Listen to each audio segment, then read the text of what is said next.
Hey, what's going on, everybody? In this video, we're going to be doing my Owls Readathon wrap-up. These were originally hosted, well, they are hosted by Book Roast. I'll leave her channel down below. But they were originally held, I think, in April. And then a bunch of us, when we discovered what the newts were, which are coming up in the month of August, but you're supposed to have already done your Owls to do that one, a bunch of us have been doing them, like, through June, July, and July. And I did mine halfway through June through the 12th of July. And there were 12 challenges. I read 12 books, one for each of the class challengers. So I'm pleased to say I got 12 outstandings. Woohoo! But anyways, let's just get right to it. And here we go. Let's just start with alphabetical order of the classes. And the first class is Ancient Runes, and the challenge was to read a book with a symbol on the cover. So what a perfect way to find an excuse to read Pictish symbol stones put out by the Royal Commission on the Ancient and Historical Monuments of Scotland. No idea why I picked this book up a while ago at a used bookstore, just because I love the pictures of the monuments, and since I've never been to Scotland, it's the only way I can really see them. So yeah, it's really cool. It wasn't really much of a book per se, but it was on Goodreads, so it counted. And I promise this was like the only like really small kind of book on my list here. Alright, so Ancient Runes out of the way. Arithmancy, which is to read a book with a number on the cover. Fail. Anyways, this was easy because I like to read a World War I book each month, and most of them have one in the title, and this one is Betrayal at Little Gibraltar, a German fortress, a treacherous American general, and the battle to end World War I by William Walker. This was about basically during the Meuse-Argonne offensive, an American regiment and division was largely cut down because another division basically was ordered to disobey other orders, essentially. They were supposed to flank and annihilate basically a German position, but the one that got cut down was basically left to its own devices, and they were basically raw recruits. And they were cut down pretty heavily, and the other division was basically ordered to just bypass that objective and go on to a different one.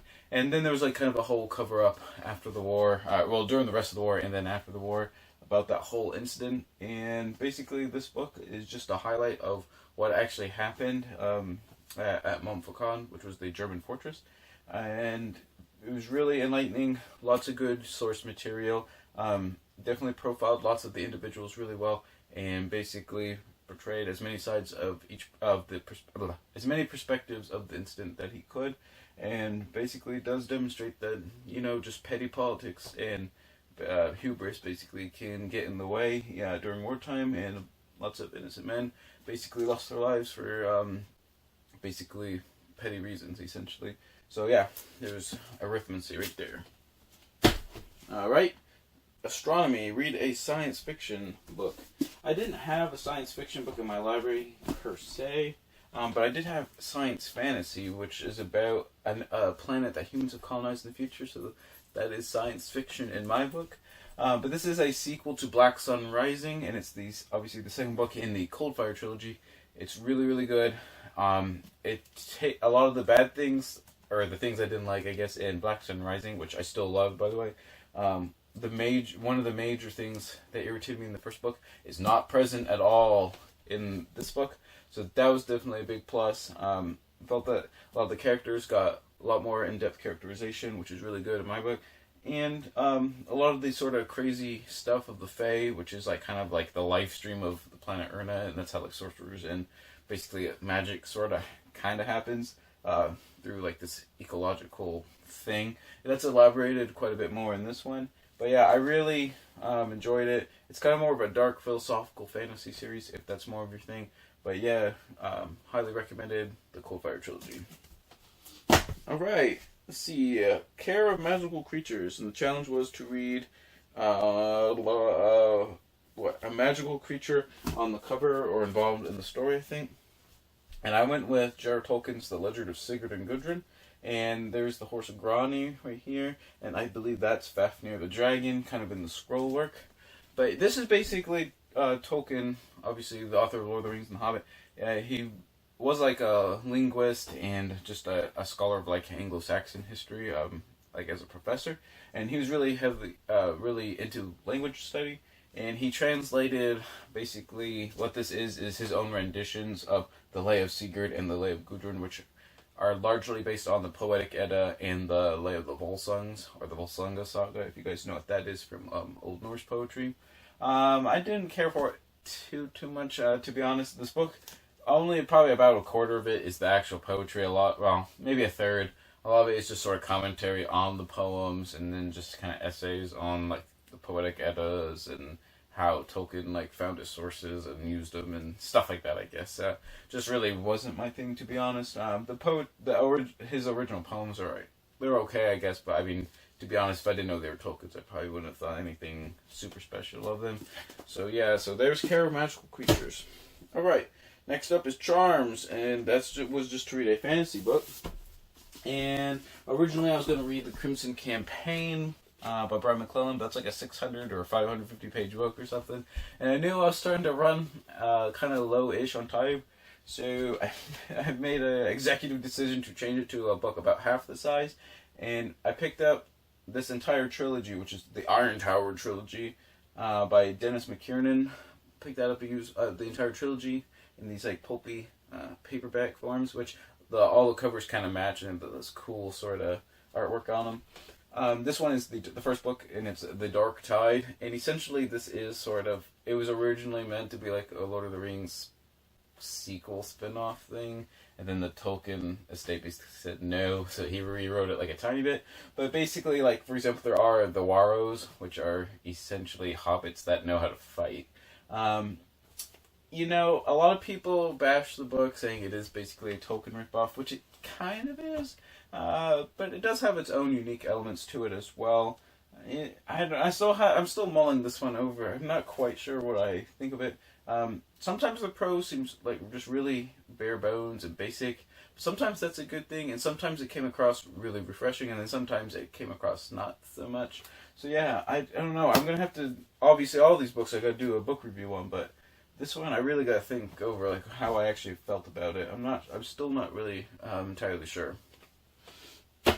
Alright, next class is Divination, which is to read a book with prophecy in it. And I read the second book in the Chronicles of the Black Company, which is Shadows Linger. There is the White Rose prophecy, which essentially is just a prophecy where there is the lady who is really evil, but there's also the Dominator who is really, really evil, and they're kind of at conflict. The Dominator is still not in existence. Well, he's kind of alive, but he has no power yet. And then obviously the Black Company is this like kind of mercenary military force that obviously the books are about. And they're obviously not like the greatest of, the paragons of virtue either. So pretty much every single faction in the book is, just different shades of really grim or really bad or kind of evil. So it's kind of an interesting take, and there is a prophecy in it. I really enjoy the Black Company. This is the second book, like I said, in the series, and I think there's 9 altogether. But I really enjoy the way the books are told largely through the eyes of Croker, the analyst and like kind of the battlefield surgeon of the Black Company. But he just has a really good sort of introspective look on life. He's really cool. I don't know, I enjoy it, and I like seeing how basically everyone's morals are like really, really gray, or just outright bad or evil. There are some codes of ethics with certain people like the Black Company, but like I said, who hires them, if they're paying, they really don't have really too much say in the matter. But anyways, really good if you like kind of military fantasy or really dark fantasy. Definitely recommend the Black Company. Alright. Herbology. This was to read a book with a nature word in the title, but I went kind of, I don't know if I'm assuming this counts. Well, the naturalist, someone who studies nature. Theodore Roosevelt, A Lifetime Exploration, the Triumph of American Natural History. And this book was kind of a biography on Theodore Roosevelt, told through the lens of his ecological preservation, naturalist lens, obviously. It was really interesting because it didn't show just Theodore Roosevelt the hunter, which he really was a big hunter, though for the most part, most of his animals that he killed were eventually specimens in museums or donated to museums, things of that nature.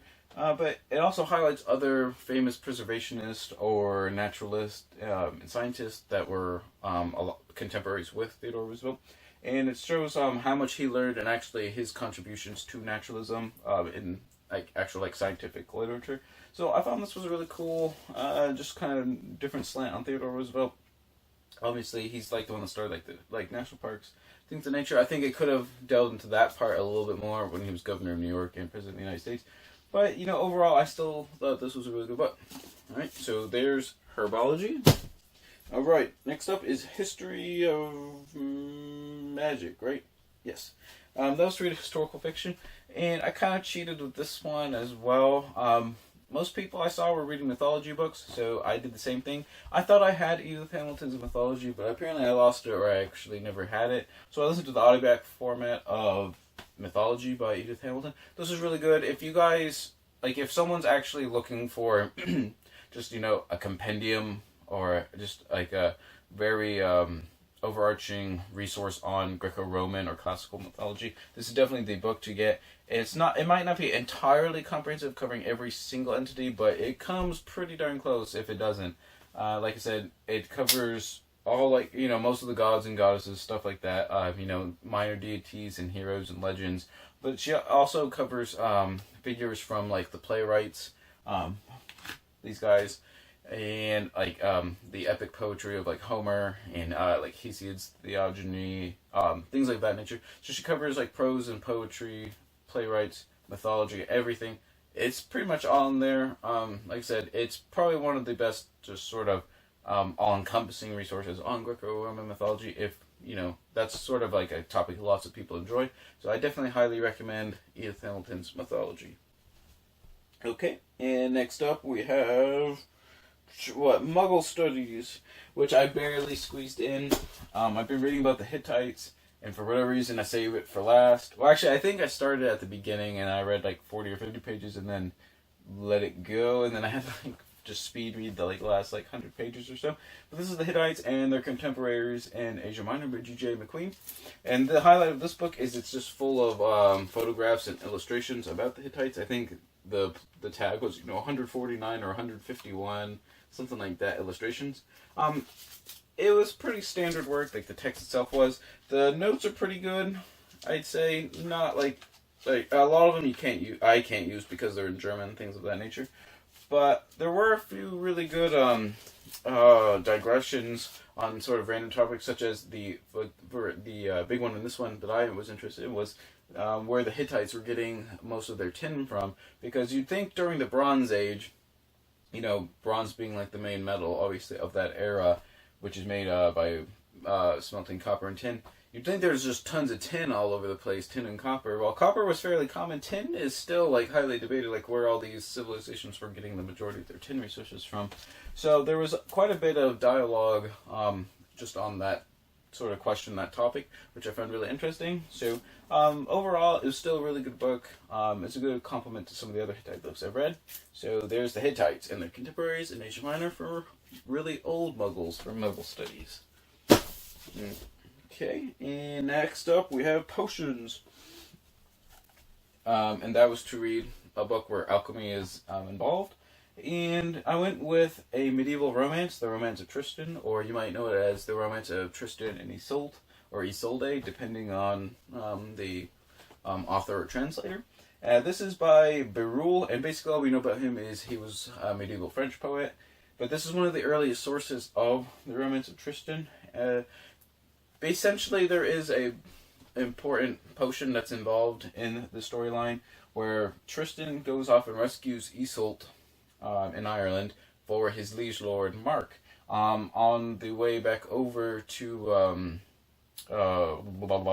back into England, I don't know if it's Wales or Cornwall. No, it's Cornwall, I think. Anyways, when they come back across from Ireland, they mistakenly drink a love potion and obviously fall in love with each other. And that obviously creates kind of problems, when she gets married to Mark, but Isolde and Tristan are and a lot like they have no choice really to be but in love. Even though the potion does wear off after 3 years, and they still love each other, so it brings up the whole question: did they really need the love potion in the first place? Would they fall in love anyways? Did the love potion even matter? But anyways, in some poems, the love potion lasts their entire lives and stuff. But anyway, look, I'm getting totally off on tangents. But anyways, essentially the whole story is basically the love story between Tristan and Isolde, and how they basically have to hide that through like their wits, and stuff like that, from basically Mark and his evil advisors, basically, the evil barons. But anyways, I found this a really good medieval romance. It's pretty short. If you guys have never tried out medieval literature, I'd recommend this one. The love triangle actually is like the whole point of this one. Like that is like an actual plot device. It's not just sort of in there for like no reason. So if you're like afraid of love triangles, that's not the case in this one. Plus, also, this love triangle between Mark and Isolde and Tristan actually probably is older than Lancelot, Guinevere, and Arthur, and it's probably actually, a lot of scholars believe that it actually influenced that love triangle quite a bit. So yeah, it's definitely a really early medieval romance. Definitely, guys, check it out if that sounds like something you'd be interested in. All right, and lastly, we have Transfiguration, which is a book that involves shapeshifting. And I read The Heir of Sea and Fire, and forgive me, the book is literally like falling apart. I got this used, but the pages will just like fall out. But shapeshifting wasn't. This is the second book in the Riddlemaster trilogy. The first one being the Riddlemaster of Head, and there is a lot of shapeshifting going on. I don't want to give too much away, but basically riddling and answering questions is kind of a big deal, basically, in this society. But magic is sort of there, but it's kind of like more mysterious. It's not explained like a whole lot. How can I explain this book without giving too much away? Let's just say in the first one, they're shape-shifting into trees, they're shape-shifting into certain animals. There's also really evil shapeshifters who can shape-shift into people, which makes them, highly dangerous for certain tasks, if you know what I mean. But yeah, anyways, I found this to be a really good sequel to the first one. I can't talk too much about it without giving anything away. But it's interesting, the first book is told the Morgan of Head's perspective, and his journey to discover basically himself and why he is the Star Bearer. And this book picks up where the first one leaves off, and it's told through Readathon's perspective, who is obviously this woman here. And let's just say she's a badass. This is a scene in the book, and that's an undead Wraith King kind of guy. And she basically confronts him with, let's just say, she confronts him with a skull and a glass bead necklace. And the glass bead necklace has no inherent power or properties, or it literally is just glass beads. So yeah, let's just say that. But anyways, Readathon is obviously super brave and tough, self-reliant. And she goes off on her own little adventure, I guess you could say. Can't give too much away there. But anyways, like I said, Heir of Sea and Fire is a good sequel to Riddlemaster of Head, and obviously covers a lot of shapeshifting as well. So there you guys have it. Those were the 12 books I read for the Owls Readathon. Glad to finish all 12. Get 12 outstandings. However, that means I'm going to try for 12 outstandings in the newts coming up. But that means 36 books. I know I'm not going to read 36 books in 1 month. That's the most insane thing ever. But I will say, I learned some stuff I want to do in the newts. I'm going to pick a couple shorter-ish books. Probably wasn't the best idea to pick a bunch of 400, 500, 600 page books for some of the fantasy books. Definitely try and cut those ones out and get just be a good chance to get rid of some of the shorter books that I have on my shelves that I haven't read yet. But yeah, overall, I enjoyed most of them. Nothing was really super mega outstanding. I'd say my favorite was probably When True Night Falls. I'm just really enjoying the Coldfire trilogy in general. That was probably the highlight of those 12. But there was also some good nonfiction as well, like The Naturalist. Oh my goodness, I missed a book, guys. I missed a book. Wah, wah, wah. Alright, for Defense Against the Dark Arts, I don't know how I missed it, but I listened to the audiobook version of Red Seas Under Red Skies by Scott Lynch, and this is the second book in the Gentleman Bastard series. Lies of Locke Lamore so far is my favorite fantasy book of the year, and this is the second book that comes right after, or is the book that comes right after Lies of Locke Lamore. Didn't like it quite as much as the first one, but I think that's just because the first one set the bar so high.